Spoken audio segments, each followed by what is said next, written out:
नमस्कार दोस्तों, आदर्श technical classes Dausa में आपका हार्दिक स्वागत है।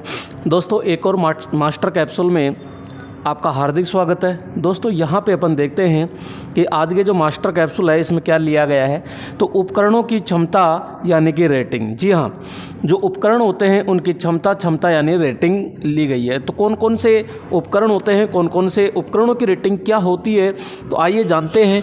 और दोस्तों अभी तक आपने यदि पुराने यानी कई सारे मैंने मास्टर कैप्सूल बना दिए हैं तो वो आपने अभी तक नहीं देखे हैं तो प्लीज़ आप प्ले लिस्ट के अंदर जा कर के वहाँ पर देखिएगा।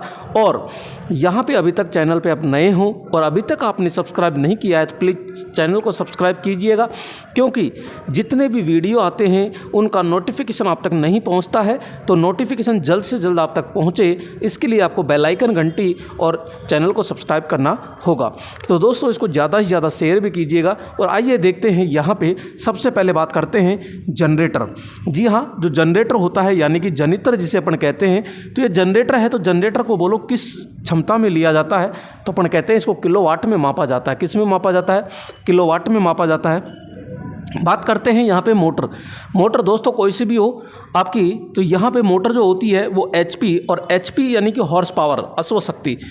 एचपी नहीं होता है तो यहाँ किलोवाट यानी केडब्ल्यू के अंदर अपन लेते हैं।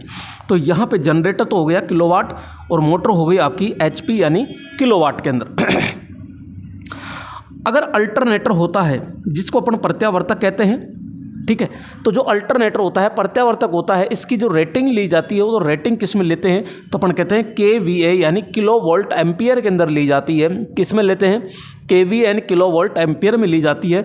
दोस्तों यहाँ पे ट्रांसफॉर्मर को अपन कहते हैं परिणामित्र। क्या कहते हैं? परिणामित्र। और जो परिणामित्र होता है इसकी रेटिंग बोलो किस में लेते हैं अपन? केवीए के अंदर लेते हैं। यहाँ पे जो केवीए है ये किलो वोल्ट एम्पियर होता है। यहाँ पे अब बारी आती है फ्यूज की। फ्यूज हो तो यहाँ पे फ्यूज हो या फिर अपन कहते हैं एमसीबी।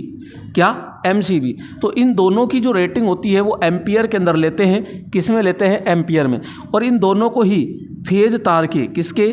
फेज तार के श्रेणी क्रम में संयोजित किया जाता है। यह एक प्रकार की क्या है? सुरक्षा युक्ति होती ही है। यहाँ पे फ्यूज जो होता है ओनली फॉर तापीय सिद्धांत पर काम करता है, जबकि आपके एमसीबी जो होती है ये तापीय व चुंबकीय दोनों सिद्धांत पर कार्य करती है। तो यहाँ पे फ्यूज और एमसीबी है, इनकी जो रेटिंग ली जाती है वो एम्पियर में ली जाती है। बारी आती है सर्किट ब्रेकर। क्या आती है? Circuit breaker. और सर्किट ब्रेकर की होती है केवीए या फिर एमवीए में। केवीए या एमवीए में होती है। बात करते हैं बैटरी। यहाँ पे बैटरी हो चाहे सेल हो, बैटरी हो या सेल हो, तो यहाँ एम्पियर हावर के अंदर AH के अंदर मापा जाता है। यहाँ वाट आवर में मापते हैं, लेकिन पहली प्राथमिकता किसको देते हैं? एम्पियर हावर के अंदर मापा जाता है। और बैटरी और सेल जो है ये रासायनिक अपघटन सिद्धांत पर काम करते हैं। किस पर? रासायनिक अपघटन सिद्धांत पर कार्य करते हैं। बात आती है यहाँ पे ऊर्जा मीटर। किसकी बात आती है? ऊर्जा मीटर। तो यहाँ ऊर्जा मीटर की जो रेटिंग होती है वो किस में मापते हैं, तो अपन कहते हैं KWH।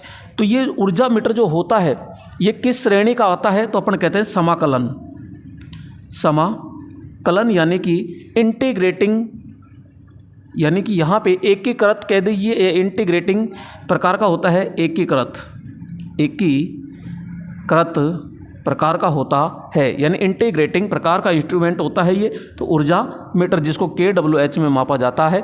एक KWH बराबर जो होता है वो 1 यूनिट होता है। 1 यूनिट होता है। बात करते हैं फ्रिज यानी कि रेफ्रिजरेटर। तो दोस्तों ये जो रेफ्रिजरेटर होता है ये किस में मापा जाता है, तो अपन कहते हैं ये लीटर के अंदर लिया जाता है। किस में लिया जाता है, तो ये लीटर में लेते हैं। जैसे कि अपन बात करते हैं 180 लीटर होता है, 185 लीटर होता है, 190 लीटर होता है, 195 लीटर होता है। तो ये लीटर के अंदर ही रेफ्रिजरेटर क्या मापी जाती है? क्षमता मापी जाती है। इसके अलावा दोस्तों वाटर जो कूलर होता है, इस वाटर कूलर की भी बोलो किस में मापते हैं? लीटर में। एक होता है गीजर जो गर्म पानी करने का होता है, तो यहाँ पे 32 डिग्री सेंटीग्रेड से से लेकर के 88 डिग्री सेंटीग्रेड तक अपन यूज करते हैं। और ध्यान रखिएगा इसके अंदर एल श्रेणी की अपन क्या लगाते हैं, MCB प्रयोग करते हैं। तो यहाँ इसकी भी क्षमता किस में मापते हैं, लीटर के अंदर मापा जाता है। तो ये किस में मापेंगे अपन, लीटर के अंदर मापा जाता है। तो दोस्तों और देखते हैं, पहले इसको मैं साफ कर देता हूँ।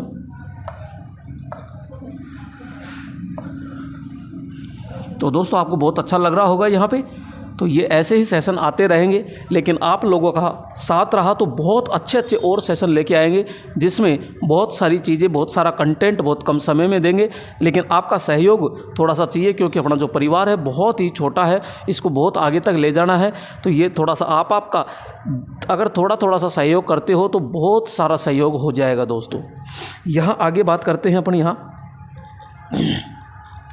तो अगला जो पॉइंट आता है, यहाँ पे अपन ने देखा फ्रिज के बारे में देख लिया, वाटर कूलर के बारे में देख लिया, और यहाँ पे अपन ने गीजर के बारे में देख लिया।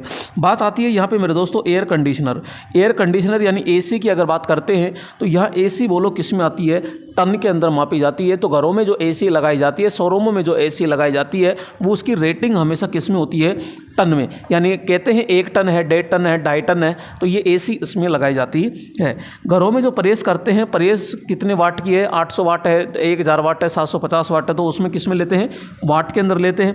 जबकि यहाँ हीटर की बात करते हैं तो हीटर बोलो किस में लेते हैं, ये भी वाट में 1500 वाट है, 2000 वाट है। ये पंखा होता है तो पंखा कितना वाट का होता है, तो यहाँ कहते हैं जैसे 60 वाट का है, 100 वाट का है, 80 वाट का है, तो ये पंखा। UPS जो होता है मेरे दोस्तों, तो UPS की किस में लेते हैं, वोल्ट एम्पियर के अंदर लेते हैं। किस में लेते हैं, वोल्ट एम्पियर के अंदर लेते हैं। यहाँ बात करते हैं कि सिंक्रोनस मोटर, क्या सिंक्रोनस मोटर जो होती है, और सिंक्रोनस मोटर की रेटिंग होती है मेरे दोस्तों kVAR। किस में होती है, kVAR या फिर MVAR में होती है। तो यहाँ पे kilo volt ampere reactive, kilo volt ampere reactive. तो यहाँ पे इतनी सारी है, और भी आगे देखते हैं। और सबसे पहले देखो कि यानी जनरेटर है, जनरेटर किलोवाट, मोटर HP या फिर किलोवाट में लेते हैं। अल्टरनेटर की KVA में होती है, ट्रांसफॉर्मर की KVA में होती है, फ्यूज की एम्पियर में होती है, MCB की भी एम्पियर में होती है, सर्किट ब्रेकर KVA में होती है, बैटरी जो होती है वो एम्पियर हावर में होती है, और ऊर्जा मीटर जो है वो kWh के अंदर मापा जाता है। जबकि यहाँ फ्रिज होता है ये लीटर में होता है, वाटर कूलर है ये भी लीटर में है, गीजर है ये भी लीटर में है। एयर कंडीशनर जो AC होती है वो टन के अंदर होती है, प्रेस होती है ये वाट में, हीटर होता है वाट में, पंखा होता है वाट में। UPS यानी अनइंटरप्टेड पावर सप्लाई जो होती है, जो अपना कंप्यूटर होता है, कंप्यूटर के लिए एक UPS लगाया जाता है, तो वोल्ट एम्पियर में होता है। और सिंक्रोनस मोटर यानी कि kVAR होता है। इसके अलावा दोस्तों यहाँ पे आप देखिएगा, जैसे कि बात करते हैं यहाँ पे वास्तविक शक्ति। एक तो होता है वास्तविक शक्ति, एक होता है दोस्तों आभासी शक्ति, और एक होता है प्रतिघाती शक्ति। ये किस में लेते हैं, यानी इनकी रेटिंग क्या होती है, कई बार क्वेश्चन पूछा जाता है। तो यहाँ पे जो वास्तविक शक्ति होती है, एक आभासी शक्ति होती है और एक प्रतिघाती। प्रतिघाती का मतलब होता है प्रतिक्रियाशील शक्ति कह दीजिए या रिएक्टिव पावर कह दीजिए। आभासी शक्ति यानी अपरेंट पावर होती है, वास्तविक शक्ति यानी रियल पावर होती है। रियल पावर होती है ये जो किस में आती है, किलोवाट में आती है। आभासी शक्ति किस में आती है, तो अपन कहते हैं kVA के अंदर मापी जाती है। किस में मापी जाती है, kVA के अंदर मापते हैं। और प्रतिघाती जो शक्ति होती है ये आपकी होती है kVAR। किस में होती है, kVAR। मेरे दोस्तों यहाँ पे कई बार क्वेश्चन पूछ लेता है kVAR कौन कौन होता है, तो अपन कहते हैं यहाँ पे जैसे कि एक आपके सिंक्रोनस मोटर, कौन सी मोटर होती है, सिंक्रोनस मोटर, और एक होता है आपके प्रतिघाती यानी प्रतिक्रियाशील कह दीजिए, प्रतिघाती शक्ति होती है। इसी प्रकार जैसे kVA है, तो kVA के अंदर दो आते हैं यहाँ पे, एक होता है आपका अल्टरनेटर,